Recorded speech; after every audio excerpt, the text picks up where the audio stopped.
সকলোকে নমস্কাৰ মই দীপাংকৰ গগৈ মই পুনৰ স্বাগতম জনালো কগনিছ একাডেমীলৈ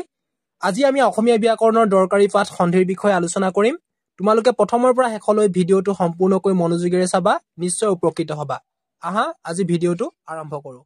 সন্ধি কাক বোলে উচৰাউচৰিকৈ থকা দুটা শব্দৰ প্ৰথমটোৰ শেষৰ বৰ্ণ আৰু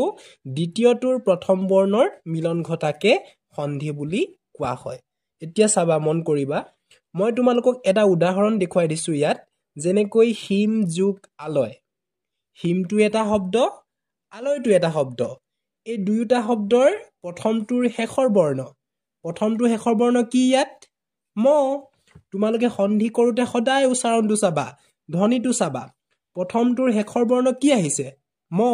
আমি ম বুলি উচ্চাৰণ কৰোতে শেষত কি ধ্বনি উচ্চাৰণ কৰিছো অ এতিয়া হিমৰ পৰা কি আহিলে তেতিয়া হলে শেষৰ বৰ্ণৰ ধ্বনি অ আৰু আলয়ৰ পৰা প্ৰথম বৰ্ণ কি আ হিম যুগ আলয় হিমটোৰ পৰা অ আহিছে আলয়ৰ পৰা আ আহিছে অ আৰু আ মিলি কি হৈছে আ হৈছে মই এই নিয়মখিনি তোমালোকক শিকাম এতিয়া হিম যুগ আলয় বুলি ক'লে আমি কি লিখিম হিমালয়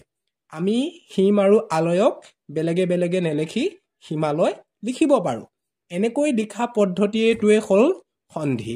তোমালোকৰ পৰীক্ষাত সন্ধি ভঙা পতাটো খুব আহি থাকে গতিকে তোমালোকে এইখিনি জনাটো খুবেই দৰকাৰ এতিয়া আমি বুজি পালো সন্ধি কাক বোলে এতিয়া আমি জানিব লাগিব সন্ধি কেই প্ৰকাৰৰ আৰু কি কি সন্ধিক তিনি প্ৰকাৰে ভাগ কৰিব পাৰি প্ৰথম বিধ হৈছে স্বৰসন্ধি দ্বিতীয়টো হৈছে ব্যঞ্জন সন্ধি আৰু তৃতীয়টো হৈছে বিসৰ্গ সন্ধি এতিয়া প্ৰথম সন্ধিটোলৈ আহো স্বৰসন্ধিলৈ আমি জানিব লাগিব যে স্বৰসন্ধি কাক বোলে স্বৰবৰ্ণৰ লগত স্বৰবৰ্ণৰ যি সন্ধি হয় তাকে স্বৰসন্ধি বুলি কোৱা হয় এতিয়া তোমালোকে মন কৰিবা এতিয়া স্বৰসন্ধি কৰাত কিছুমান নিয়ম আছে সেই নিয়মখিনি জানিলেহে সন্ধি ভঙা পতাটো কৰিব পাৰি তোমালোকে পৰীক্ষাৰ বাবে এই নিয়মখিনি মনত ৰাখিব লাগিব তেতিয়াহে কি হ'ব সন্ধি ভঙা পতাৰ বাবে তোমালোকৰ সুবিধা হ'ব মই এতিয়া গোটেই তোমালোকক নিয়মখিনি উল্লেখ কৰিম তোমালোকে একাদিক্ৰমে এই নিয়মখিনি মন কৰি যাবা এতিয়া স্বৰসন্ধিৰ প্ৰথমটো নিয়মলৈ চোৱা আ কেতিয়া হয় অ যোগ অ যোগ আ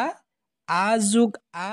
আ যোগ অ এইকেইটা যেতিয়া যোগ হয় তেতিয়া কি হয় আটো হয় এই গোটেইখিনি হলে আ হ'ব এতিয়া তোমালোকক এটা উদাহৰণ দেখুৱাই দিছো অ যোগ অ প্ৰথমটো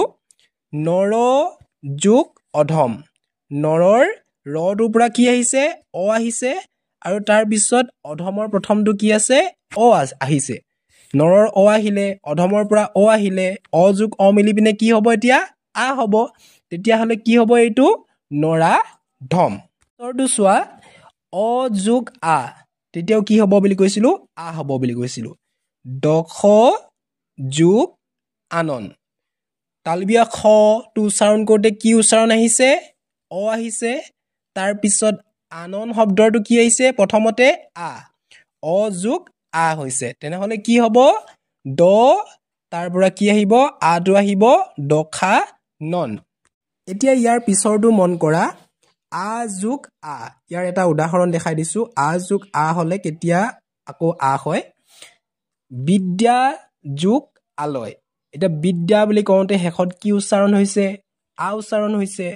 আলয় বুলি কৰোঁতে প্ৰথমতে কি উচ্চাৰণ হৈছে আ উচ্চাৰণ হৈছে তেতিয়াহ'লে যেতিয়া সন্ধিটো আমি গঠন কৰিম তেতিয়া কি হ'ব বিদ্যা যোগ আলয় সমান বিদ্যালয় তাৰ পিছৰটো চোৱা আ যোগ অ হলে কেনেকৈ আ হয় আশা যোগ অতীত আশা বুলি কওঁতে কি উচ্চাৰণ হৈছে প্ৰথমতে আশা আ উচ্চাৰণ হৈছে অতীত যোগ কি হৈছে তাৰ তলৰ অটো আহিছে সমান কি হ'ব আশা তীত মানে আটো উচ্চাৰণ হ'ব আশা তীত তোমালোকে উচ্চাৰণটো চোৱা সন্ধি কৰোতে সেইটো কথা বেছিকৈ মন কৰিবা উচ্চাৰণটো সন্ধি কৰোতে সদায় মন কৰিবা শেষত কি উচ্চাৰণ হৈছে এতিয়া এইখিনি নিশ্চয় বুজি পোৱাত তোমালোকৰ এতিয়ালৈকে অসুবিধা হোৱা নাই এতিয়া পিছৰ নিয়মটোলৈ আহিছো দ্বিতীয় নিয়মটো চোৱা দীৰ্ঘই কেতিয়া হয় হস্ৰই যোগ হস্ৰই হস্যই যোগ দীৰ্ঘই দীৰ্ঘই যোগ দীৰ্ঘই দীৰ্ঘই যোগ হস্যই এতিয়া তোমালোকে এই কেইটালে মন কৰা যে চোৱা হস্যই যোগ হস্যই মিলিলেও দীৰ্ঘই হ'ব হস্যই যোগ দীৰ্ঘই মিলিলেও দীৰ্ঘই হ'ব দীৰ্ঘই যোগ দীৰ্ঘই মিলিলেও দীৰ্ঘই হ'ব আৰু দীৰ্ঘই যোগ হস্যই মিলিলেও কি হ'ব দীৰ্ঘই হ'ব মই তোমালোকক উদাহৰণ দেখুৱাই দিছো যেনেকৈ হস্যই যোগ হস্যই অতি যোগ ইন্দ্ৰিয় কি হৈছে অতি ইয়াত প্ৰথমতে কি আহিছে কি উচ্চাৰণ হৈছে হস্যই উচ্চাৰণ হৈছে আকৌ যোগ ইন্দ্ৰিয় ইয়াতো হস্যই উচ্চাৰণ হৈছে যেতিয়া ই যোগ ই হলে কি পাইছিলো আমি দীৰ্ঘই হয় হস্যই যোগ হলে কি হয় দীৰ্ঘই হয় গতিকে ইয়াত কি হৈছে অতীন্দ্ৰিয় ঠিক তেনেকৈ হস্যই যোগ দীৰ্ঘই হলে কেনেকৈ দীৰ্ঘই হয় এইটো চোৱা পৰি যোগ ইক্ষা দীৰ্ঘই ক্ষত আকাৰে খ্যা কি হৈছে ইয়াত পৰীক্ষা ইয়াত দীৰ্ঘইকাৰ হৈছে তাৰ পিছত দীৰ্ঘই যোগ হলেও যে দীৰ্ঘই হয় হেতু চোৱা সতি যোগ দীৰ্ঘই তালব্যাস ইয়াত কি হৈছে 36 হৈছে তাৰ পিছত দীৰ্ঘই যোগ হস্যই হলেও কি হয় দীৰ্ঘই হয় শশী যোগ ইন্দ্ৰ ইয়াত শশীত কি আছে প্ৰথমতে দীৰ্ঘই আছে যোগ ই আকৌ ইয়াত ইন্ত আছে নে গতিকে কি হৈছে শচীন্দ হৈছে এইখিনি নিশ্চয় বুজি পাইছা তোমালোকে এতিয়া আমি পিছৰ নিয়মটোলৈ আহিছো 3 নম্বৰ নিয়মটো হৈছে অ যোগ ই অ যোগ দীৰ্ঘই আ যোগ হস্যই আ যোগ দীৰ্ঘই এইখিনি যেতিয়া থাকিব এইখিনি থাকিলে কি হ'ব এ হ'ব অ যোগ ই যোগ হলেও এ হ'ব অ যোগ দীৰ্ঘই যোগ হলেও এ হ'ব আ যোগ হস্যই যোগ হলেও এ হ'ব আ যোগ দীৰ্ঘই হলেও এ হ'ব এতিয়া উদাহৰণটো চোৱা অ যোগ ই হলে কেনেকৈ এ হয় দেৱ যোগ ইন্দ্ৰ ৱটো উচ্চাৰণ কৰোঁতে কি আহিছে অ উচ্চাৰণ হৈছে তাৰপিছত ইন্দ্ৰৰ প্ৰথমত কি আছে ই আছে তাৰপিছত কি হৈছে ডট একাৰে দে তাৰপিছত কি আহিছে এ আহিছে দেৱে তাৰপিছত নদেন্দ্ৰ আহিছে কি হৈছে দেৱেন্দ্ৰ ঠিক তেনেকৈ অ যোগ দীৰ্ঘই হলেও এ হোৱাটো চোৱা দেৱ যোগ ঈশ্বৰ ব উচ্চাৰণটো কি হৈছে অ উচ্চাৰণ হৈছে অ তাৰপিছত যোগ দীৰ্ঘই ইয়াত কি আছে ঈশ্বৰ দীৰ্ঘই ঈশ্বৰ আছে হৈছে নে তেনেকৈ কি হৈছে দেৱেশ্বৰ তাৰপিছত মন কৰা আ যোগ ই হলেও কি হয় এ হয় ইয়াত চাবা যথা যোগ ইষ্ট যথা কি আছে আ আছে তাৰপিছত ইষ্ট হস্যই আছে ইয়াত কি হৈছে গৈ যথেষ্ট এটো আহিছে নে তাৰ পিছৰটো চোৱা আ যোগ দীৰ্ঘই হলেও যে এ হয় হেতু চোৱা মহা যোগ ইহ ইয়াত মহা প্ৰথমতে আটো আহিছে তাৰপিছত দীৰ্ঘই তালব্যাস ইহ কি হৈছে গৈ লাষ্টত মহেশ মানে ইয়াৰ এটো আহিছে মহেশ আহিছে এইখিনি হল 3 নম্বৰৰ নিয়ম মুঠতে অ যোগ হস্যৌ আ যোগ হস্যৌ এই দুইটাতে কি হ'ব উ হ'ব অ আৰু হস্যৌ মিলিলেও উ হ'ব আ আৰু হস্যৌ মিলিলেও উ হ'ব এতিয়া উদাহৰণত চোৱা সূৰ্য যোগ উদয় সূৰ্যৰ পৰা অ আহিছে উদয়ৰ পৰা উ আহিছে আমি সূৰ্য যোগ উদয় লিখিবলৈ যাওঁতে কি লিখিব লাগিব সূৰ্যোদয় লিখিব লাগিব উৰ সলনি উকাৰ লিখিব লাগিব এতিয়া আ যোগ উ হলেও উ হ'ব যেনে যথা যোগ উচিত যথাৰ পৰা আ আহিছে উচিতৰ পৰা উ আহিছে সেইকাৰণে কি হৈছে যথু চিত আহিছে যথু উকাৰ আহিছে নম্বৰ নিয়মটো হৈছে অ আৰু আৰ লগত ৰি যোগ হলে ৰেফ হয় উদাহৰণ স্বৰূপে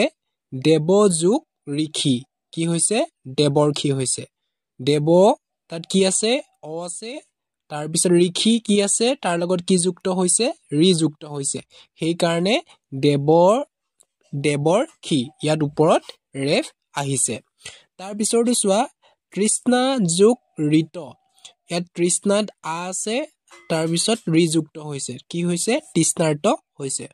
এতিয়া আহো 6 নম্বৰ নিয়মটোলৈ অ যোগ এ অ যোগ ঐ আ যোগ এ আ যোগ ঐ এইকেইটা আখৰ যোগ হৈ থাকিলে ঐ হয় যেনেকৈ জন যোগ এক জনৈক পৰম যোগ ঐশ্বৰ্য পৰমৈশ্বৰ্য তথা যোগ এবচ তথৈবচ মহা যোগ ঐশ্বৰ্য মহৈশ্বৰ্য ইয়াত যদি তোমালোকে মন কৰা কি হৈছে প্ৰথমটোতে মন কৰা জন যোগ এক জন ন কৰোতে কি উচ্চাৰণ হৈছে অ উচ্চাৰণ হৈছে একটো কি আছে অ আছে এতিয়া আমি গম পাইছো যে অ যোগ এ হলেও কি হয় ঐ হয় সেইকাৰণে কি হৈছে জন যোগ এক ইয়াত কি পাইছো আমি জনৈক পাইছো বুজি পাইছা নহয় আহো 7 নম্বৰ পইণ্টলৈ অ যোগ উ অ যোগ ঐ আ যোগ উ আ যোগ ঐ এইকেইটা থাকিলে কি হয় ঐ হয় যেনেকৈ প্ৰথমটো চোৱা জল যোগ উকা কি হৈছে জলৌকা তাৰ পিছৰটো চোৱা অ যোগ ঐ হলে কেনেকৈ হয় বন যোগ ঔষধি কি হৈছে বনৌষধি মহু যোগ ঔষধ কি হৈছে মহৌষধ নিশ্চয় তোমালোকে ইয়াত দিয়া উদাহৰণকেইটা দেখিয়ে তোমালোকে নিশ্চয় বুজিব পাৰিছা এতিয়া 8 নম্বৰ পইণ্টলৈ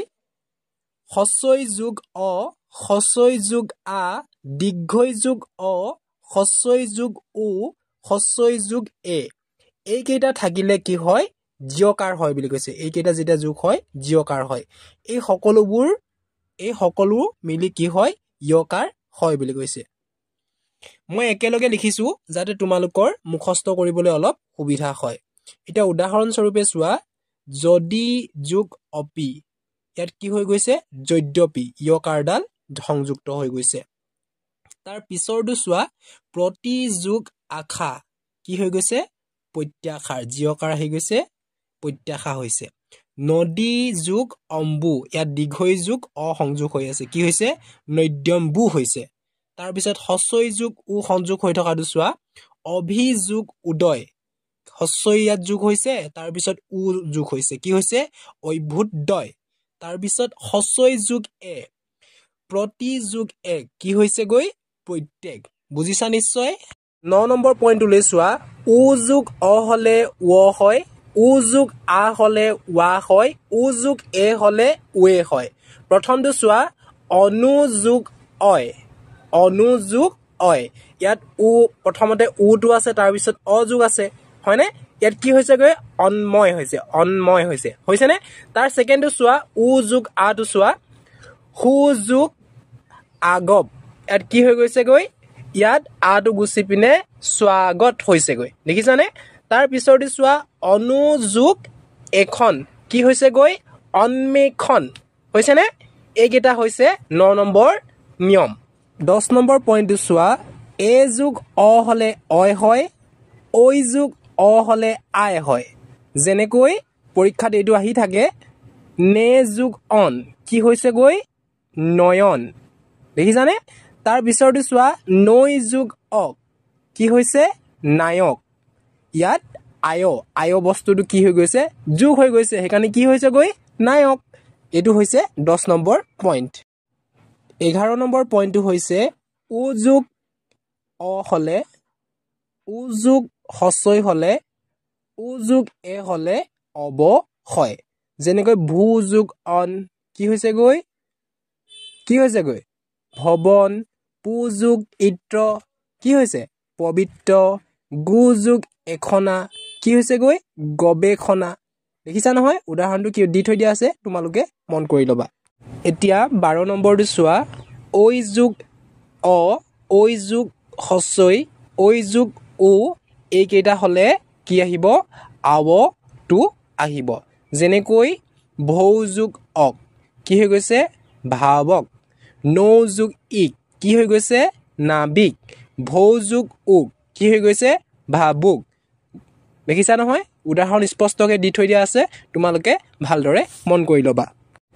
এতিয়া স্বৰসন্ধিৰ শেষৰটো যিটো নিয়ম যিটো স্বৰসন্ধিৰ ভিতৰত নহাকৈ যিবোৰ সন্ধি হয় সেইবোৰক নিপাতনে সিদ্ধ স্বৰসন্ধি বোলে মানে স্বৰসন্ধিৰ নিয়মৰ ভিতৰত নপৰা কিছুমান সন্ধি আছে সেইখিনিক কি বুলি কোৱা হয় নিপাতনে সিদ্ধ স্বৰসন্ধি বুলি কোৱা হয় তেনেকুৱা শব্দ কিছুমান আছে যেনেদৰে গু যোগ অক্ষ গবাক্ষ মন যোগ ইখা মনিখা গু যোগ ইন্দ গবেন্দ, ঐক্যযোগ উহিনী, অক্ষহিনী এনেকুৱা সন্ধিবোৰত স্বৰসন্ধিৰ যিবিলাক নিয়ম আছে সেই নিয়মবিলাক প্ৰযোজ্য হোৱা দেখা নাযায়। তোমালোকে যদি এই গোটেই নিয়মখিনি বুজি লৈ মুখস্থ কৰা তেতিয়া তোমালোকৰ সন্ধি কৰোঁতে তোমালোকৰ একো খেলিমেলি নহয়। তোমালোকে ধুনীয়াকৈ পৰীক্ষাত সন্ধিৰ বিষয়ে যিকোনো প্ৰশ্ন আহিলে কৰিবলৈ সক্ষম হ'বা। এইটো আছিলে আমাৰ সন্ধি বিষয়ৰ প্ৰথমটো পাৰ্ট আৰু ইয়াৰ পাছৰ পাৰ্টকেইটা আমি